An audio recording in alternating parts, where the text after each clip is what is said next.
and nobody's doing more for health care than the Republican Party. And that starts with the fact that prescription drugs are going to be coming down at numbers that nobody's ever seen before. They're falling. You know, we were paying the highest prices in the world by far, sometimes by 10 times more than other countries. Now we're going to be paying whatever the lowest price is anywhere in the world. We're going to be paying that.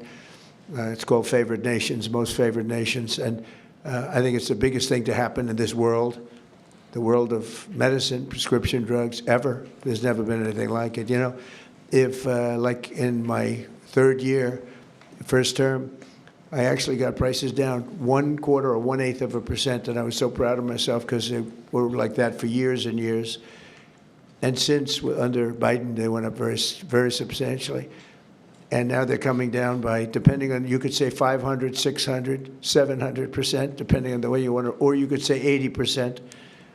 It doesn't matter. They're coming down by numbers that nobody ever thought possible. I got it all done, and I got it all approved, and all of the countries all over the world are going to pay more. They've agreed to pay more because of tariffs. I said, if you don't do it, we're going to have to tariff you, and they've all agreed to do it. Otherwise, they would have never done it. That was why no president has ever been able to get it done. Please. Yeah, Mr. President, you took more than 600 deregulatory actions in your first year here.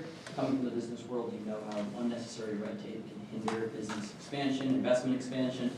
Given the magnitude of this announcement here today and the deregulatory action you took in your first year, how much economic growth can we expect to see as return progresses? It's a great question. I think that it'll be enormous. Who knows really what the number is, but I can tell you in terms of economic growth, we have $18 trillion being invested in this country right now, the most ever of any country by far, not even close.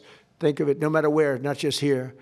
$18 trillion is coming in, and that money is being spent right now as we speak in new plants and equipments. And you may have heard Lee mention, I mentioned also, that over $100 billion is going to be spent in this very short period of time just by foreign auto companies on building auto plants in the United States. The greatest thing that ever happened to the United Auto Workers. You know, the head man has not been nice to me, but now I understand he's saying this is the greatest auto president in history.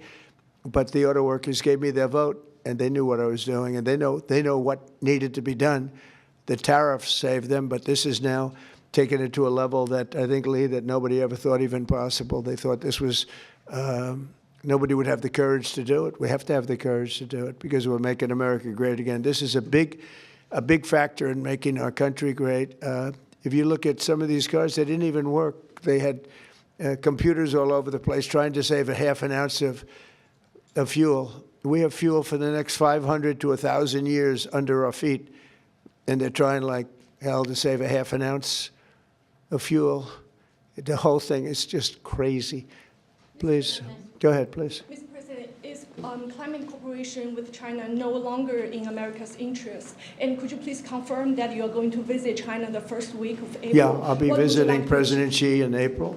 Look forward to it. He's coming here later in the year, and I look very much forward to it. No, our relationship with China is very good right now, and this is, you know, not relevant too much having to do with China, what we're announcing today. But no, my relationship with President Xi is very good. Yes? Mr. President, following your meeting with Prime Minister Netanyahu yesterday, has your thinking changed at all as it relates to these negotiations with Iran? No, we have to make a deal. With Iran? We have to make a deal, otherwise it's going to be very traumatic. Very traumatic. I don't want that to happen, but we have to make a deal. They should have made a deal the first time, and they got Midnight Hammer instead.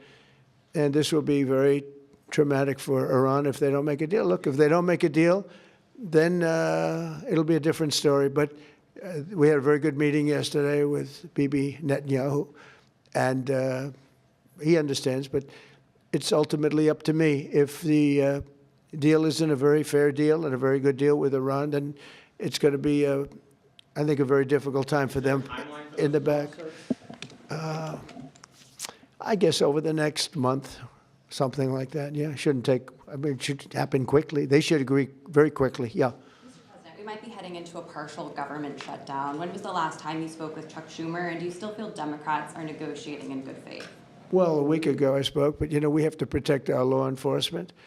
Actually, the Supreme Court gave a ruling, or one of the courts gave a very big ruling on masks, that you have the right to use them, you know, for personal protection if you want. So I don't know how that interjects. You know, they want our our law enforcement to be totally vulnerable and put them in a lot of danger. They have some things that are really very, very hard to approve, frankly. As you know, it's only pretend. We had various of the other bills, that's all done, but we're left with this one. We have to protect our law enforcement, very important. Please. Why does Prime Minister Netanyahu want you to stop negotiating with Iran? He is, you're saying stop entertaining, stop talking to them? Didn't say that, we didn't discuss that. I'll talk to them as long as I like, and we'll see if we can get a deal with them, and if we can't, we'll have to go to phase 2. Phase 2 will be very tough for them. I'm not looking for that. Mr. President, there are currently 0 Israeli hostages left in Gaza because of you. Thank you for that. Thank you. And now that the war is ending in Gaza and Israel, I wanted to ask, do you believe Bibi bears any responsibility for the security failures that we saw on October 7th? Well, October 7th was a rough time, and I guess everybody's responsible. It's you to look, but it was a terrible attack. It was a sneak attack. It was as violent as unfortunately, I've seen some of the results at levels that probably even you, good reporter, but probably you haven't seen. It was a horrible thing that took place. People were surprised. It was a surprise attack. Nobody saw that coming. He didn't see it coming. Nobody else would have seen it coming if they were in his position, I don't believe. But I can tell you he's been a very good wartime prime minister. He's been very strong. We've worked with him very well. We had tremendous success with Iran and everything else we've done.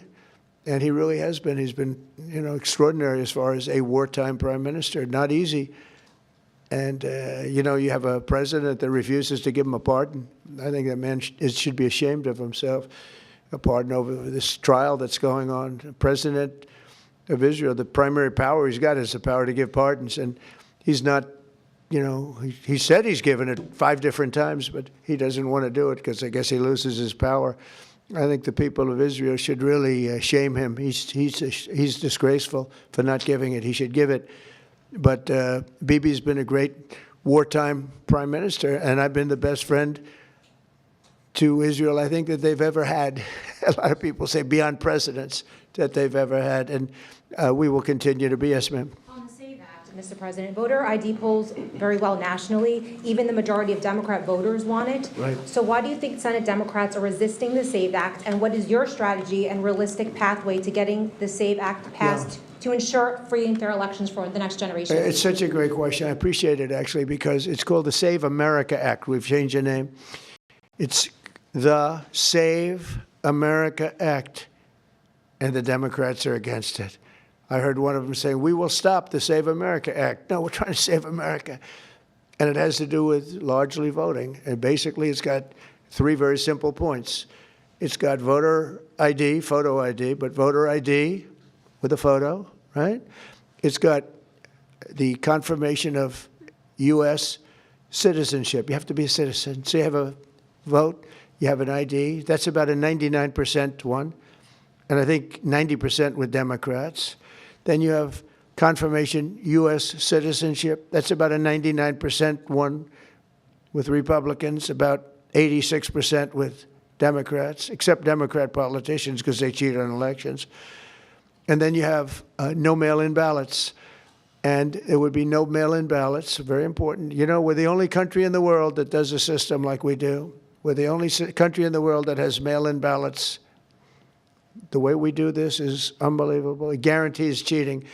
So it's no mail-in ballots with the exception of disability, illness, military, or if you're traveling, you can get an exemption. If you happen to be out of the country for a good reason, you can have an exemption. So with exceptions, it's no mail-in ballots. And that will assure the security of our crooked elections. We have crooked elections, yeah.